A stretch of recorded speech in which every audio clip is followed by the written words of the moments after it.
Then the all-creating sovereign, mind of perfect purity, expounded that the lore of the great perfection is without contemplating a doctrinal view.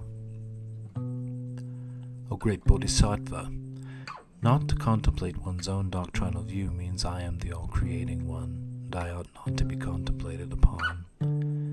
I, the all-creating one, am not an object of contemplation. I am unalterable and dwell as nature in all. The teacher's three manifestations stemming from me say, with regard to reality, which becomes apparent through me, that what is not to be meditated, the abiding in nature, is the ill of the five passionate desires. They don't lead their disciples into the unaltered nature, but force them to contemplate abandoning and obstructing.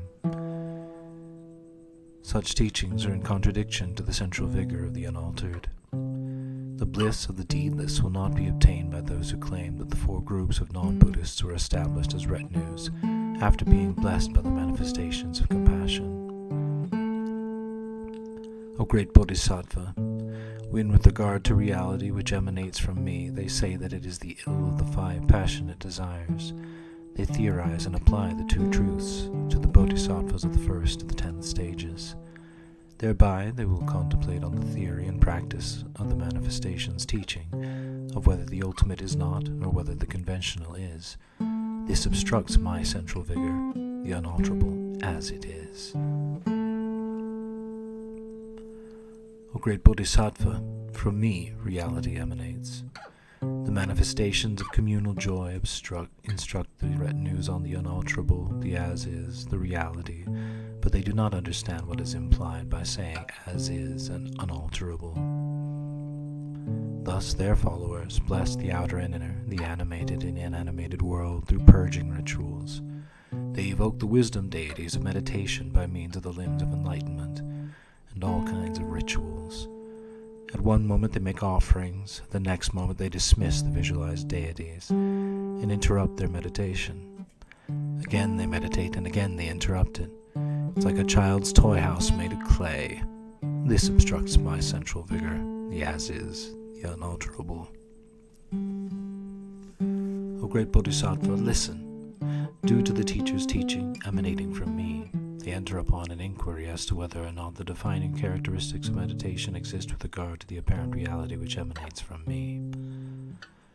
They apply acquiring and rejecting to the one reality. When they contemplate the wisdom, deities, and themselves, who took the vows as separate entities, they hope that the deities as their friends give them supernatural abilities.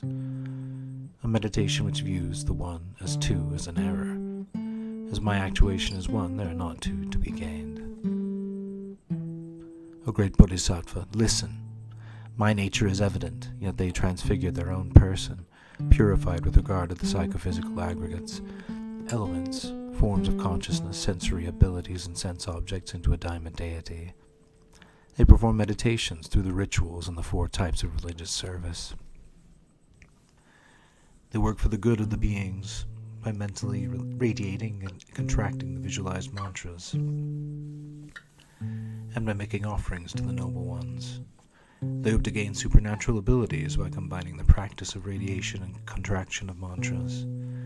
They concentrate on obtaining such supernatural abilities for themselves, through themselves, but this will make the meditating mind feel exhausted. The lore of the great perfection, not to be meditated upon, is a good quality of my mind, that of the all-creating one. There is no need to exercise austerities to achieve results through striving because of the great qualities of the mind of perfect purity. There is no need for acts of striving because all is without cause or condition. There is no need to achieve anything else than the nature of the result. There is no need to carry out meditation as reality is oneself. There is no substance which could decay as nothing is born. Do not seek a place for meditation, do not depend on others. Those who meditate on me will never meet me through this meditation. Because I am evident as reality, there is no need to give up suffering, which is the unborn. As the self-originated pristine awareness is being in itself, there is neither birth nor cessation. Therefore, there is no need to obstruct the dependent arising, such as ignorance and so on, or the sense faculties. There is no need to purge reality, the self-originated and pure one. There is no need for cleansing, as from the primordial it is pure. There is no need for striving or achieving something, as it is from the primordial self-perfected. There is no thing which is cleansed through applying doctrinal views. Suchness and the five Buddhas, such as Vairochana and Samantabhadra, and even the things which appear to the six sense faculties, are nothing else than what exists from the primordial. Those who perform meditation in attempting some achievements with regard to that are like someone chasing behind the shape of the sky in an attempt to catch it. My nature is truly beyond the scope of sensory perception. My nature should be truly intuited as the things which are apparent through me, because my actuation is made visible to all retinues, and is taught with regard to the retinue's different capacities. If they don't see my nature this way, I shall not teach them my vehicle, that of the all-creating one. As they are of no talent to understand the spirit of the great perfection, they will embrace a lore which needs interpretation, the vehicle of causation. From the primordial, I am beyond the scope of sensory perception. If I would teach those of no talent, and in favor of the vehicle of causation, they would repudiate the mind itself when listening to this, because they would be driven to praise and dispraise. For this reason, they will be born into the 6 categories of sentient beings and will stay forever in samsara. A great bodhisattva intuit this quintessential point. Because I am totally beyond the scope of sensory perception, I am beyond the scope of the senses, and I do not come through words. My nature is comprehensive and dwells in the empty circle.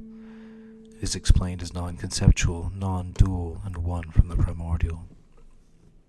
There is no need to carry out deliberations in order to preserve the vows. There is no need to carry out deliberations as to striving for salutary deeds. The bodhisattva stages should not be practiced, as there is no path to proceed on.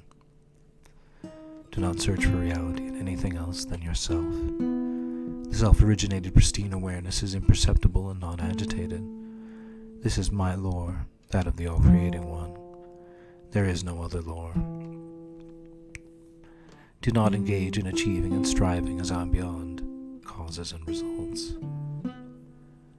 Do not meditate on any concrete item as it is non-originated.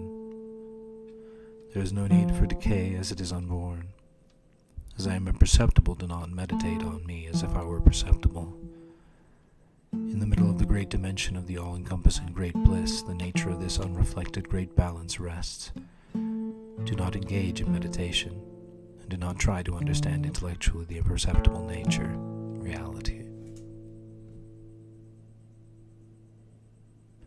O great bodhisattva, if they meditate, and on whatever they may meditate, it is a sickness to me. There is not an iota to be meditated upon, as the mind of perfect purity is without such concepts as subject and object, and the mind of perfect purity is the central vigor of all. A meditation, as explained before, will not produce any results. Likewise, I am teaching right now that no result will be obtained through meditation. O great bodhisattva, rely on me. I am the all-creating sovereign, mind of perfect purity. The all-creating one has created all, and the entire creation is created in herself. All is a word, meaning without remainder. Creating is a central thrust, is to make everything. Purity is not grasped. Perfect because is the central vigor of all, it is perfected in its central vigor. Mind, self-originated wisdom is the mind in all. Such she spoke. This is the 45th chapter of the all-creating sovereign, the mind of perfect purity, in which is expounded, no doctrine should be meditated upon.